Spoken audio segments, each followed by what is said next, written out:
Welcome to my very first video. On this channel I will take you with me on my photo adventures. I'll try to teach you the things I know on how to get started as a photographer or just improve the skills you already have. I will also be talking about what gear I use and in which situations I prefer what equipment. There will be gear reviews, how-to videos and tutorials. But today I want to talk about how and why I started my YouTube channel. I fell in love with photography about 8 years ago when I got my first DSLR. That was the first time I really felt the power of a camera in my hands and the feeling of chasing that perfect photography. Today I'm 25 years old and work as a video and graphic technician on primarily TV shows.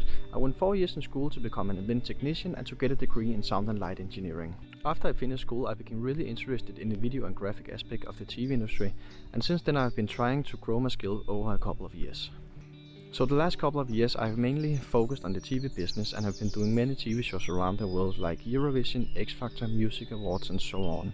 But even though I work with cameras all the time, I have always tried to avoid being in front of the camera. I have wanted to start this YouTube channel for a long time, but I keep postponing it because I'm so afraid of this side of the camera.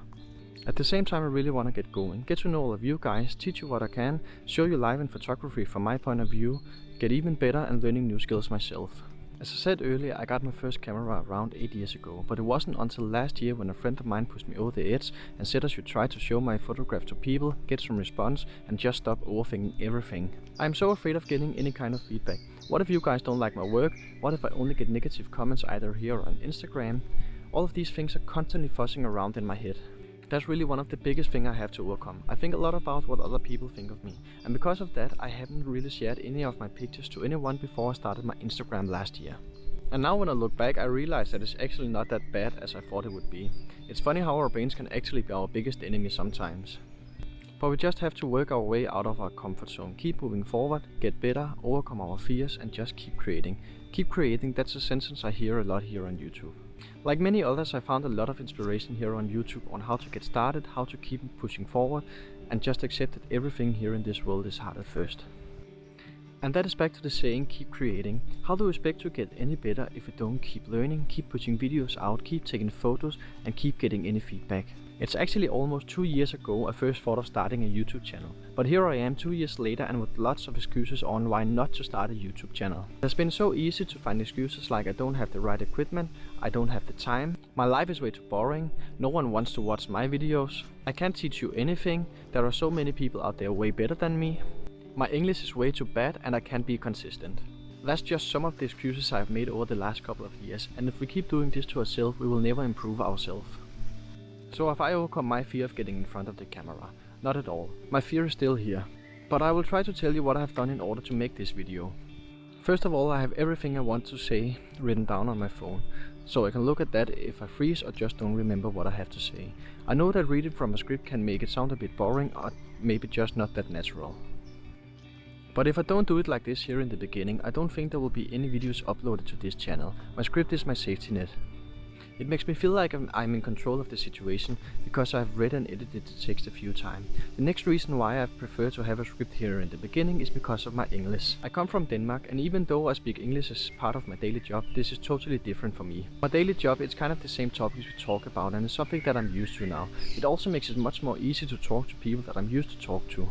But here on YouTube I'm moving outside my comfort zone, and that is why I like to be a bit more prepared before hitting the record button. The next thing I have done in order to make this video is to be minimalistic. No fancy lighting, no beautiful background and no fancy studio or office. It's just me walking around in the nature with my DJI OSMO Action and a Rode videoMicro.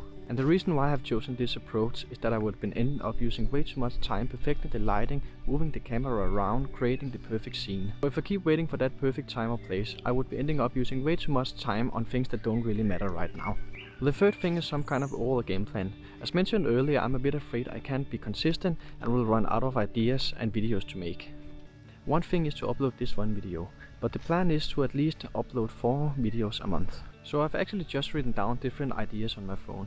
I'm not saying that I now have ideas for the rest of the year, but every day there keeps coming new inspiration, new ideas and new topics to make videos about. As part of the game plan we need to ask ourselves, why are we even doing this? For me personally, I really hope I can offer something to the community, share my experience as a photographer and maybe even teach you guys something new. So there you have it, why and how I started my YouTube channel. Maybe you can even relate to some of the things I've talked about. I would really love to hear why and how you started a YouTube channel, or if you haven't already, what's holding you back. Last but not least, I want to share my top 6 YouTube channels that have helped me push me over the edge. Peter McKinnon, Matti Haapoja, Thomas Heaton, Brendan Van Son, Morten Hilmer and Jevin Dovey. You might already know them, but if you don't, I highly recommend go check them out. I will leave the links in the description. Thank you so much for watching my very first video, and I hope to see you next time.